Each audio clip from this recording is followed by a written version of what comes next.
আমরা কলকাতা থেকে বেরোলাম কাকড়াঝোড়ের উদ্দেশ্যে। খুব ছোট্ট ট্রিপ, দুদিনের জন্য। আমরা রওনা দিলাম সকাল 7টার সময় ডানলপ থেকে। যাব খড়গপুর, লোধাশুলি, ঝাড়গ্রাম, বেলপাহাড়ি হয়ে কাকড়াঝোড়। দূরত্ব প্রায় 240 কিলোমিটার। সময় লাগবে 6 ঘন্টা মতো। কাকড়াঝোড় থেকে ঘুরে নেওয়া যায় ঘাটশিলা, বুরুরি ড্যাম, ধারাগিরি ফলস, বা বেলপাহাড়ির দিকে গড়রাইসিনী হিল, গড়রাইসিনী আশ্রম, খাঁদারিনী ড্যাম বা ঘাগরা ফলস, এরকম আরও অনেক জায়গা। আমরা সরাসরি কাকড়াঝোড় যাব না, আমরা সোজা যাব চাকাডোবা। চাকাডোবার আশপাশে কয়েকটা স্কুলে বাচ্চাদের শীতের কিছু জামা কাপড় দিয়ে তারপরে কাকড়াঝোড় যাব। কোলাঘাট এসে পৌঁছলাম। এই কোলাঘাট ব্রিজ ক্রস করছি। কোলাঘাটে ব্রেকফাস্ট করে আবার রওনা দিলাম। এখান থেকে মোটামুটি 3-3.5 ঘন্টা লাগবে। লোধাশুলি এসে পৌঁছলাম।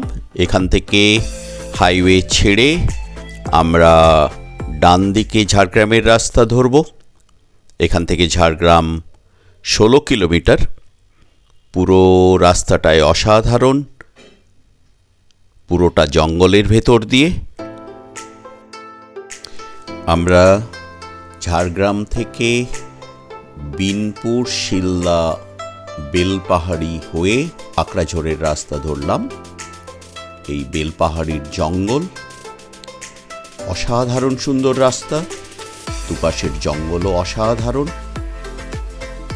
আমরা চাকাডোবা পৌঁছে বাগানবিলাস হোমস্টেতে লাঞ্চ করে বেরিয়ে পড়লাম স্কুলের বাচ্চাদের জামা কাপড় ডিস্ট্রিবিউশনের জন্য। প্রত্যেকটা স্কুলই বেশ জঙ্গলের ভেতরে ভেতরে। বাচ্চাদের জামা কাপড় দিয়ে আমরা চললাম আমাদের আজকে রাত্রের গন্তব্য কেকাবনি রিসর্ট, কাকড়াঝোড়ের নতুন ঠিকানা।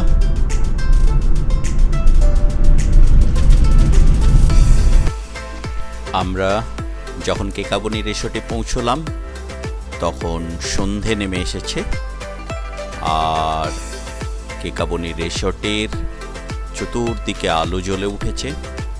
অসাধারণ সুন্দর লাগছে। প্রত্যেকটি গাছের গোড়ায় একটা করে আলো দেওয়া আছে যাতে আরও মোহময়ী লাগছে। সন্ধ্যের নিস্তব্ধতা ভেদ করছে চতুর্দিকের ঝিঁঝি পোকার ডাক। আমাদের রুম 4 বেডেড রুম,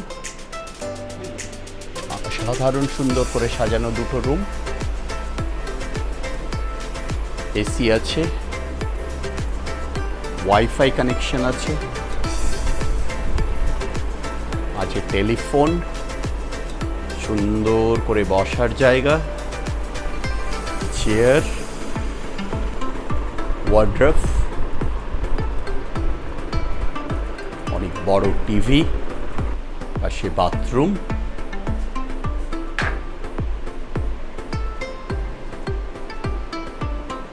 বাথরুমে গিজার লাগানো, সুন্দর করে সাজানো, টাওয়েল দেওয়া আছে। রাত্রি বাড়ার সাথে সাথে ঝিঁঝি পোকার ডাকের তীব্রতাও বৃদ্ধি পাচ্ছে। চতুর্দিকে ঝিঁঝি পোকার কনসার্ট চলছে মনে হচ্ছে।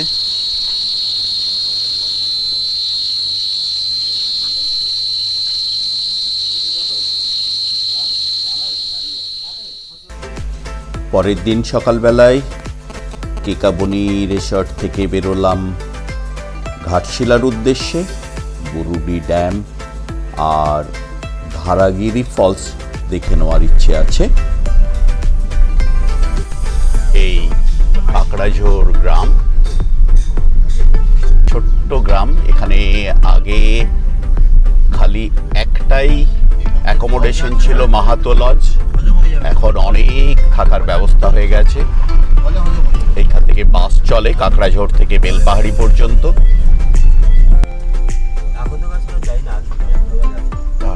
দিয়েও ঘাটশিলা যাওয়া যায়, কিন্তু রাস্তাটা ভালো নয়, তাই আমরা মেন রোড ধরলাম।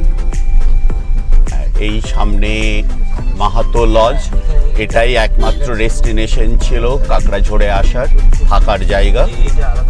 এই ডান দিকে মাহাতো লজ, এই কাকড়াঝোড় মোড়।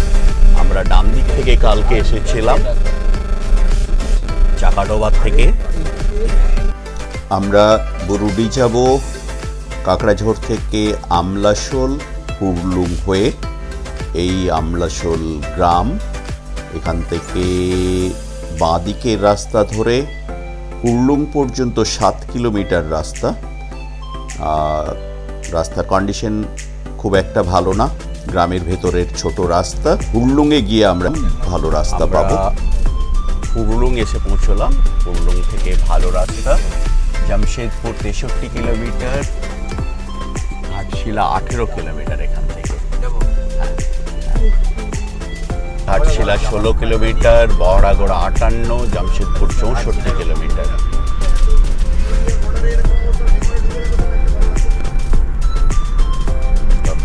দারুণ রাস্তা এখান থেকে।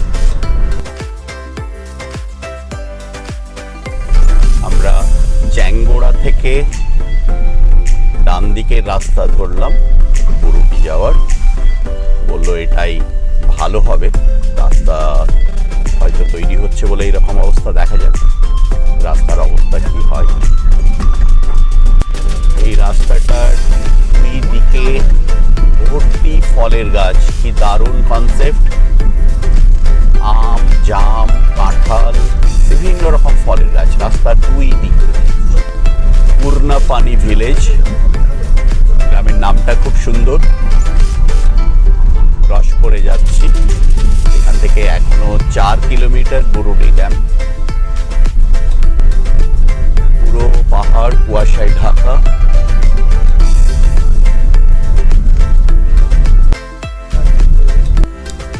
আমরা বুরুডি ড্যামে এসে পৌঁছলাম।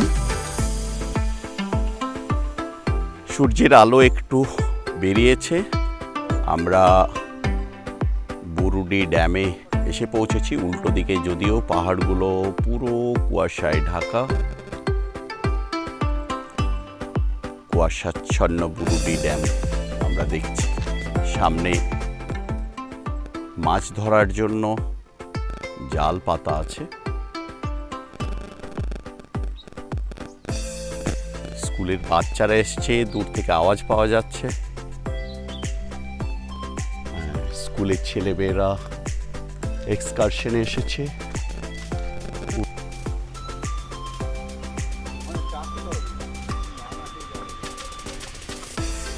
বুরুডি ড্যাম দেখে আমরা ধারাগিরি রাস্তা ধরলাম। রাস্তার কন্ডিশন খুবই বাজে শুনলাম, দেখা যাক। বুরুডি ড্যাম থেকে ধারাগিরি যাওয়ার রাস্তা, একদম পাহাড়ের কোল ঘেঁষে। রাস্তাটাও সুন্দর, মাঝে মধ্যে পাহাড়ের জল পাস করার জন্য ডাউন করা আছে। বাসাডেরা এখান থেকে 2.8 কিলোমিটার। বাসাডেরা পর্যন্ত আমাদের গাড়ি যাবে, তারপরে হয়তো গাড়ি যেতে পারবে না, আমাদেরকে হেঁটে যেতে হবে।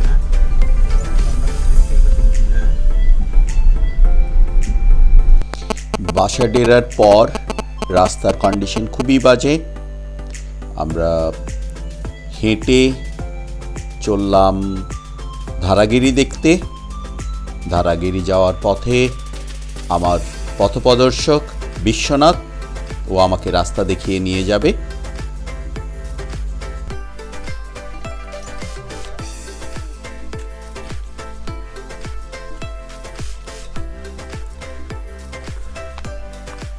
খানিকটা প্লেন রাস্তায় আসার পর এরপরে চড়াই,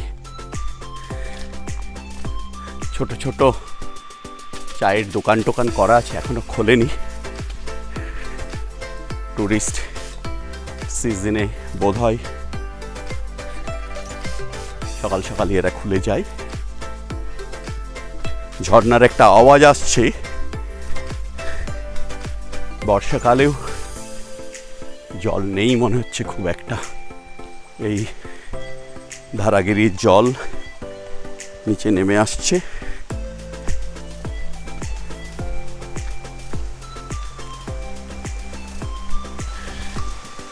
এখানে এসে রাস্তা আর নেই, বোল্ডারের ওপর দিয়ে যেতে হবে।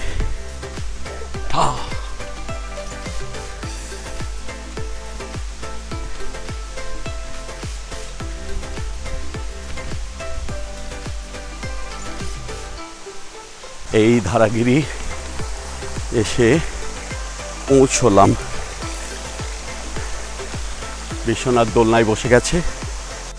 এই ধারাগিরি ফলস ছোট্ট একটু কুণ্ড মতো হয়ে আছে, এখানে স্নান করা যেতে পারে। শুনলামও অনেকে এসে স্নান করে।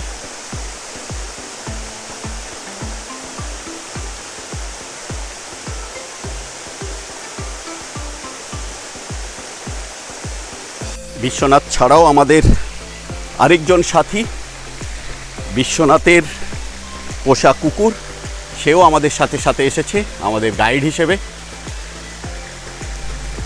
ধারাগিরি দেখে আমরা ফিরে চললাম। কেকাবনি রিসর্ট, কাকড়াঝড়ের নতুন ঠিকানা, দারুণ সুন্দর।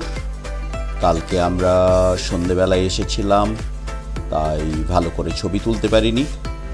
এই সামনে একটা ডাবল বেড কটেজ, প্রত্যেকটা স্টেপে স্টেপে কটেজ রয়েছে, একদম নিচ থেকে ওপর পর্যন্ত সিঁড়ি চলে গেছে।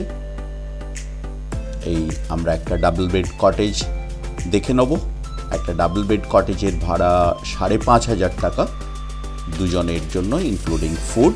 প্রত্যেকটা কটেজের সামনে এরকম জঙ্গল, জঙ্গলটাকে ইনট্যাক্ট রেখে তৈরি হয়েছে রিসর্ট।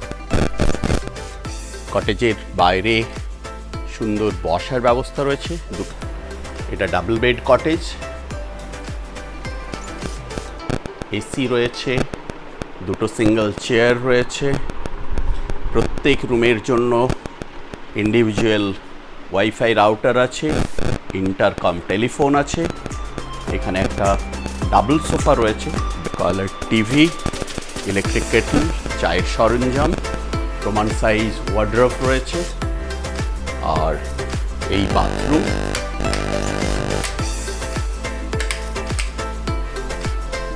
সুন্দর বাথরুম,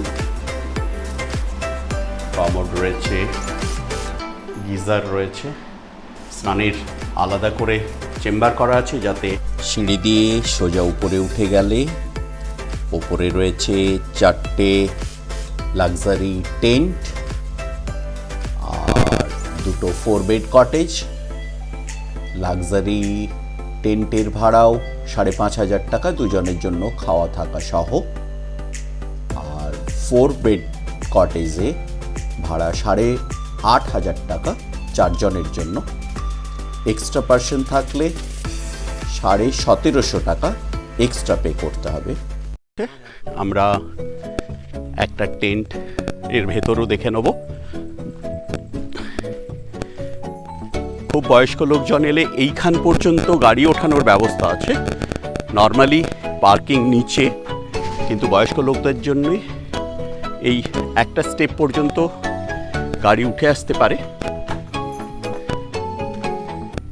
এই টেন্ট সামনে গাছের গোড়াটা বাঁধানো, এখানেও বসে আড্ডা মারা যেতে পারে। এখানেও একটা প্রমাণ সাইজের ডাবল বেড রয়েছে, সুন্দর করে সাজানো, টেন্টের সিলিং পর্যন্ত এসি আছে। টেন্টের বাইরের জন্য দুটো সিঙ্গেল চেয়ার, সেন্টার টেবিল, সমস্ত কিছু ফেসিলিটি ডাবল বেড কটেজে যা এখানেও তাই। ওখানে সোফার জায়গা, এখানে দুটো আরও সিঙ্গেল চেয়ার রয়েছে। এই বাথরুম, একই রকম বাথরুম, খালি ডিফারেন্স হচ্ছে এখানটা সিলিং টেন্ট। প্রকৃতির একদম কোলে এবং যতটা সম্ভব প্রকৃতিকে একই রকম রেখে তৈরি করার একটা প্রচেষ্টা।